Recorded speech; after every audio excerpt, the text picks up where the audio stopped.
To ask this question actually is to question the sovereignty of the Lord. Because once, I also asked this question to my former pastor, and what he told me was astonishing. Sabi lang niya sa akin, lahat nasa kamay ni Hesus Kristo. Deuteronomy 29:29, may mga bagay na hayag for us to know, okay? Then yung mga hindi hayag, let's leave it in the hands of the Lord. At ang tanong ko po kasi ganito, Pastor, sabi ko, as if Judas was being played by the Lord dahil alam naman na niya ang mangyayari doon sa tao, and yet pinabayaan pa niya na parang yun ang kanyang magiging role to betray the Lord Jesus Christ sa Gethsemane. Actually, natigilan po yung pastor when I asked that, no? At bibihira po kasi actually ito po, pag ito ay pinag-uusapan, malalim po ito. Okay?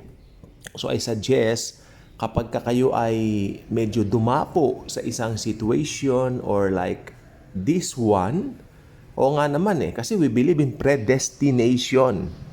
And then I remember asking this after I heard him preach about predestination, that we are being predestined by the Lord.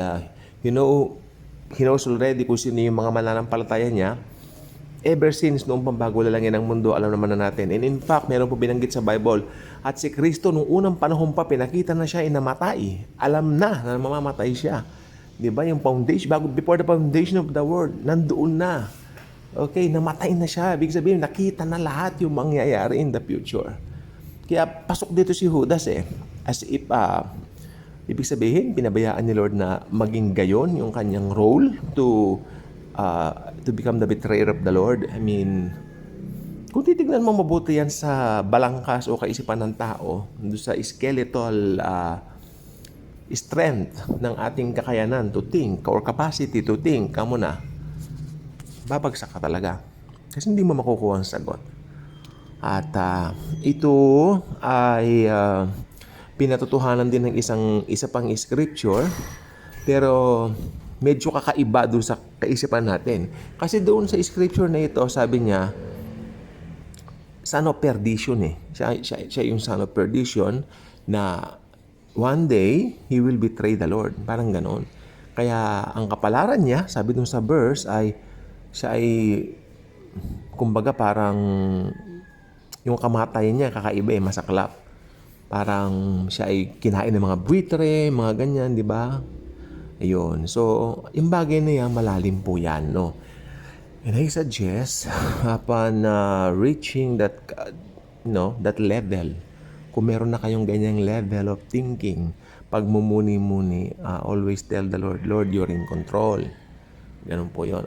There's something in this world, sa buhay natin, mostly, no?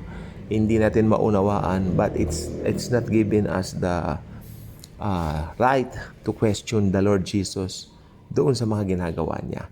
Again, Deuteronomy 29:29, those things that are hayag, no, or revealed, alam natin yan because we can just easily focus on it, mapag-aaralan natin. Pero may mga bagay kasi na nakakonceal at hindi hayag. That's why we can we can leave it all up to the Lord.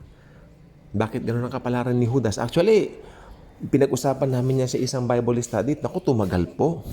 Tumagal dahil talagang nagtatanong yung ibang believers, bakit nga ba ganun? Unfair ba kay Judas yun? Ganun.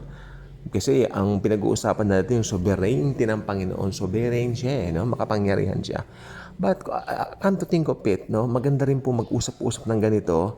Dito po, wini-welcome ko po yung mga ideas, no, ninyo. Ano yung pananaw ninyo regarding the matter. Pero as long as, sana maganda yung way ng pagka-comment, no? Dahil alam nyo, ultimately, wala po nakababatid ng mind ng Lord. Pero sabi ng Bible, we have the mind of Christ. Ka-good vibes ka na ba? Kung hindi ka pa ka-good vibes, ikaw po inaanyayahan ko maging good vibes na by clicking that subscribe button. You know what? Talaga naman po, ako na po nagsasabi po sa inyo.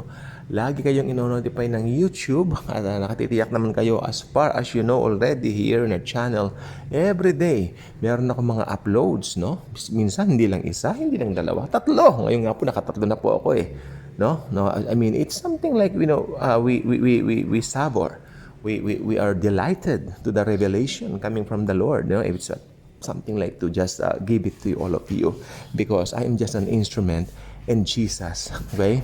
And Jesus is the one in control. God bless.